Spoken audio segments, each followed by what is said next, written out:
Hello, my friends. Dr. Anderson here by request to help us solve some abbreviated truth tables. What we're going to do here is produce a single line of the truth table. What we're going to try to do is show that this argument, here's one premise, here's a second premise, here's our conclusion, that this argument is invalid. What we're trying to do is this. We're trying to make the premises true and the conclusion false at the same time. A valid argument is one where it's impossible, under whatever interpretations of A, B, C, so on, it's impossible for the premises to be true and the conclusion to be false at the same time. So if we can make the premises true and the conclusion false at the same time, then we've shown that it's invalid. So this is an attempt to show that this is an invalid argument. Now, what we're going to do, we have to be a little careful here. We don't want to just assign truth conditions willy-nilly. We want to make sure that if there is a way to make the premises true and the conclusion false at the same time, that we find it.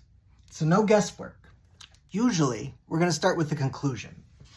If there is one way to make the conclusion false, let's do that. All right. Now, the conclusion here is a conditional. How many lines of a truth table have the conditional coming out false? How many combinations of true and false values for D and E here produce a false conditional? The answer is there's only one combination. Only one possible combination of truth values for D and E that produce a false conditional. Remember what it is? It's when the antecedent is true and the consequent is false.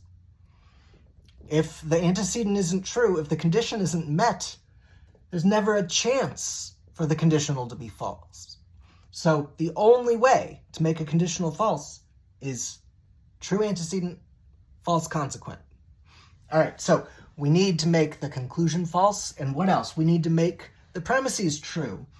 Now, the second premise is easy. A has to be true. Oh, and wherever D appears, it has to be true. Wherever E appears, it has to be false. So what else do we get over here? D is true, E is false. Oh, and that makes this conditional false. All right. A is true. A has to be true over here too. That makes this disjunction false. We don't know about C yet. Maybe C is true, maybe C is false. But look, C is attached to a conjunction. The conjunction of C and our conditional here, our false conditional. Well, if the conditional is false, the conjunction has to be false. So this is going to be false. We also don't know what B is, but it doesn't matter. Now, the major connective of our first premise is this. All right? We make the conclusion false when the main connective is false. Our second premise is just an atomic statement. To make that true, we just have to make that true. But this big, ugly first premise is, at its heart, right, it is essentially a conditional. Conditional will be true in lots of different ways. It will only be false if the antecedent, this disjunction, is true, and the consequent, this conjunction, is false. And that's actually what we have. So this makes this false. We tried our best to find a way to make the conclusion false and both the premises true. And making the conclusion false and making this premise true, it makes this premise false. So we tried our best. There's no way to make both these premises true and this conclusion false at the same time. Can we make the premises true and the conclusion false? No, we can't. So we're not able to show that it's invalid unless we made a mistake here, which we didn't. We've kind of shown that it's valid. Better to show it's valid with a proof That's what we're learning in chapter 8, chapter 9, the next chapter of our textbook, natural deduction. But this is the way to prove that things are invalid. Instead of producing the whole truth table, which for 1, 2, 3, 4, 5, be crazy long. What's that? A 32-line long truth table, and look at every line to see if ever the premises are true while the conclusion's false. Instead, we try to assign the truth values to produce premises true, conclusion false. We were not able to do it. We're not able to do it because this is valid.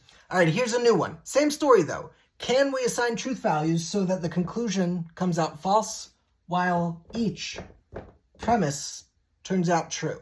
Again, let's start with the conclusion. To make not M false, M has to be true, which makes M true over here. Now, each of these premises, we need to assign the truth values to make them true. R, if and only if M, since M is true, to make this biconditional true, R also has to be true. And that's just due to the definition of the biconditional given in the truth table for the biconditional. All right, so if R is true, it means not R is false. That's the only other place we see R. Okay, now, if not R is false and we need to make this disjunction true, that means O has to be true. And if O is true and we have to make this conditional true, well, S can't be false because that's the recipe for a false conditional. So S has to be true. Which means C has to be true to make this disjunction true. Okay, but C being true means that not C is false, means that this conjunction is false, even if N were true. So we tried, again, to make all the premises true. While the conclusion was false, we were not able to because it is valid. All right, one more. Hopefully this one's invalid so we can see what it looks like. Again, we're trying to make the conclusion false while all the premises are true. Got to be consistent since O is false. O has to be false here. To make this first premise true then, since O is false, we got to assign true to N, which makes this premise true.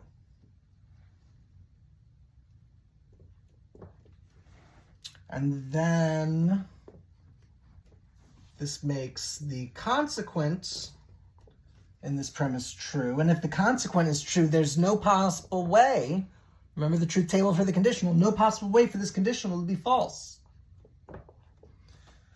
So then all that matters is P and Q.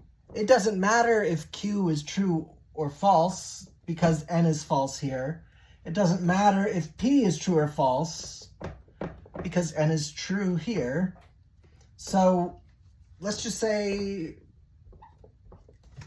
P is true. On that line of the truth table, where, how about P is true, Q is true, we have all true premises and a false conclusion.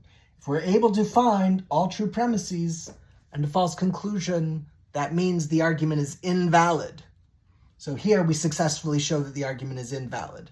True premise, true premise, true premise, true premise, false conclusion. That cannot happen if the argument has valid form.